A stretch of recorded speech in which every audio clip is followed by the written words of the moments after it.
हम इस काल भगवान के जाल में फंस गए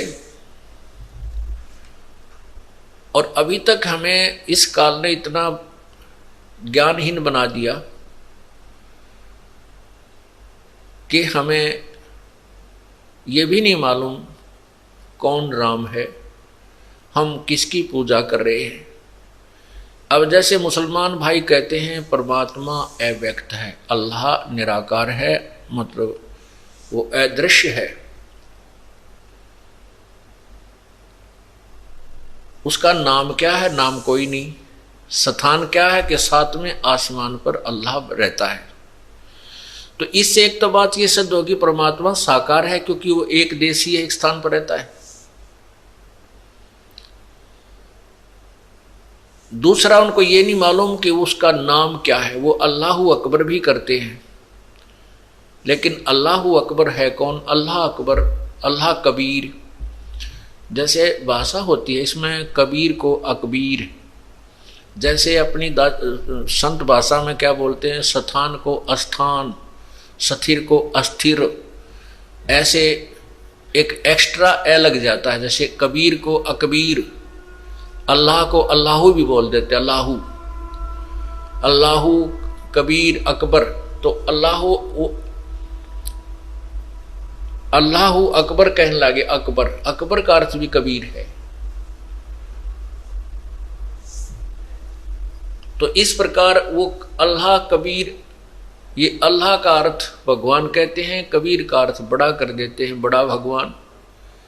अब वो बड़ा भगवान कौन है उसको डिफाइन कर दिया आपको कि वो बड़ा भगवान कौन है।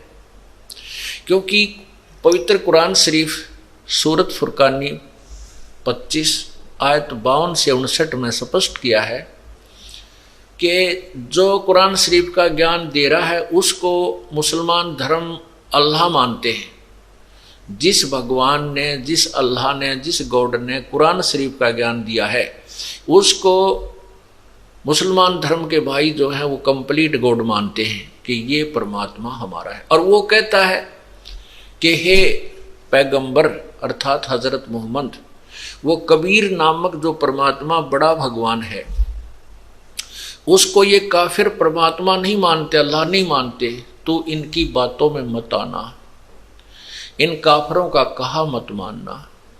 उसके लिए तू संघर्ष करना और मैं जो तुझे ज्ञान दे रहा हूं इस कुरान शरीफ में, इस ज्ञान के ऊपर तू दृढ़ रहना।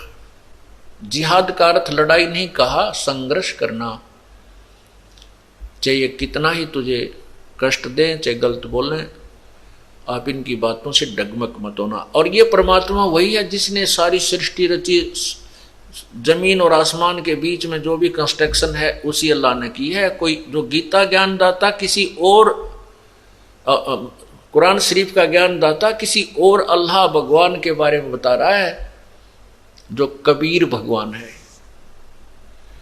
और उसने सारी सृष्टि, उसने सारी रचनाएं की है। और वो जिंदा, जो जिंदा महात्मा के रूप में प्रकट होता है। और हजरत मोहम्मद जी को भी परमात्मा पूर्ण ब्रह्म कबीर देव कल अल्लाहु अकबर आकर मिले थे जिंदा महात्मा के रूप में।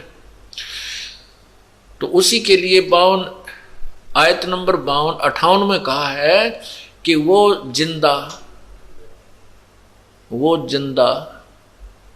कभी मरने, वो उस जिंदा, जो जिंदा तुझे मिला, जिंदा के रूप में मिला, और वो पूर्ण परमात्मा है। वो अल्लाह बड़ा लिख दिया, अल्लाह कबीर को अल्लाह बड़ा लिख दिया, वो अल्लाह कबीर है, वो अल्लाह बड़ा कर लिख दिया उन्होंने अनुवाद में। बाकी मूल जो भाषा है वो सही बता रही है। और वो कभी मरने वाला नहीं है, और वो अपने बंदों के गुनाहों से बाखबर है, खूब परिचित है, वो उनको अक्षमा कर देता है। फिर लिखा कि ये वही परमात्मा है जिसने ये कबीर वही भगवान है जिसने 6 दिन में सृष्टि रची, 7वें दिन तख्त पर जा बैठा।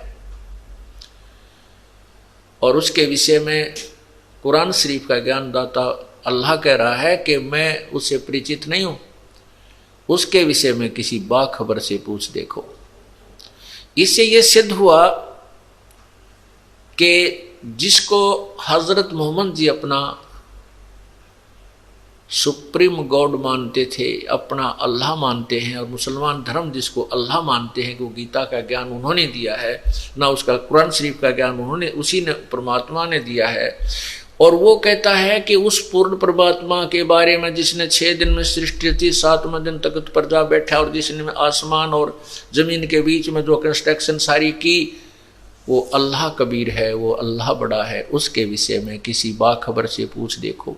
हम अल्लाह यहाँ कबीर ना मान करके उन्हीं की अनुवादित की हुई कुरान शरीफ को मानकर चलें कि वो अल्लाह बड़ा है, तो गीता ज्ञान कुरान शरीफ के ज्ञान दाता से कोई और अल्लाह है, जिसके बारे में कुरान शरीफ के ज्ञान देने वाला अल्लाह अपरिचित है। बाखबर से पूछो, किसी तत्वदर्शी संत से पूछो।